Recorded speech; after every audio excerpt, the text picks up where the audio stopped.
song now. Doom, doom, doom, doom, doom, doom, doom, doom, doom. Welcome back to Pen and Reel. I'm your host, Uncle Joel, and today we're talking about Doom Metal, Part 2. Written by Joshua Williamson with art by Xermanico. Now, this issue is kind of difficult to talk about without going into the details of the plot, so I am going to talk about what happens in the issue, but I'm going to try to do so without giving away too much of the specifics. So, semi-spoilery, but hopefully not so much that it affects your enjoyment of the book if you haven't read it yet. So if you saw my review of the first issue of Doom Metal, you know that I enjoyed it, and I felt like it was a worthy addition to the Dark Nights Death Metal story.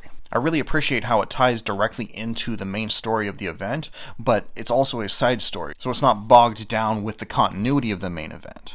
And this issue definitely continues in that vein. While last issue was focused on Nightwing, Hawkgirl, and Detective Chimp, this issue at the beginning shifts to focus on Starfire and Cyborg as they appear in the Metalverse for the first time, seemingly after the end of the Justice League Odyssey series. This issue does an okay job of further exploring the Metalverse, but overall, that's not the focus so much. More, we're getting a look at the different characters, how they're reacting to and experiencing this strange new world. It really delves into both the psychology of the characters and the nature of their relationships, as we get Cyborg and Starfire meeting up with Nightwing, Hawkgirl, and Detective Chimp, as well as Lex Luthor, as seen at the end of last issue.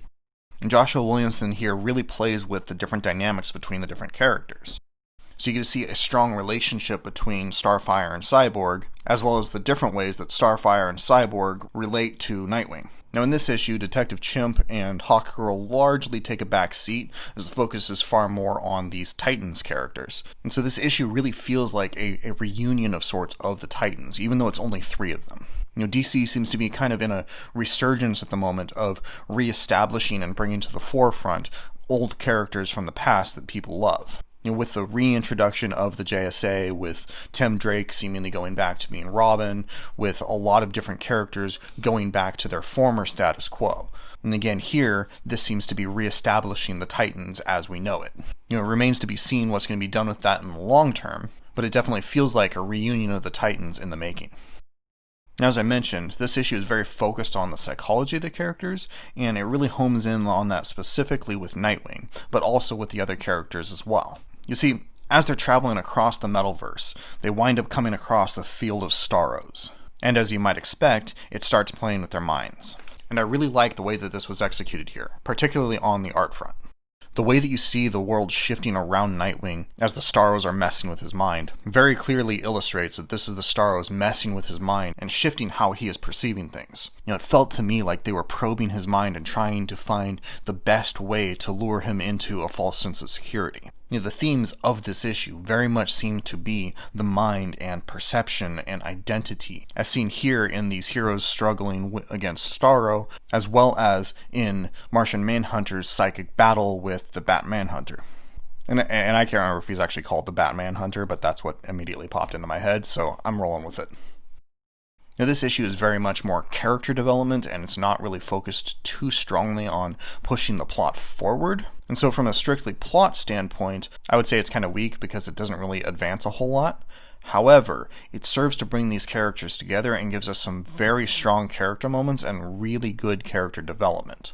So plot-wise, this definitely does feel like a second issue, which second issues often are more development and build-up as opposed to introduction, which can be exciting, and the heart of the story, which can be really exciting.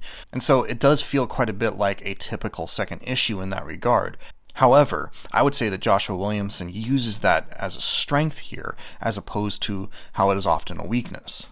Instead of the slightly tedious issue where they're just moving the pieces and getting them in place so that all of the exciting stuff can happen later, we get some strong character development, and we really get to see these characters interact as well as react to the world around them. So yes, this does have some of the weaknesses of a typical second issue, but those are masked and overshadowed by the strong character work here. Art-wise, overall, I still feel the same way as I did in the first issue. It isn't really anything that impressive.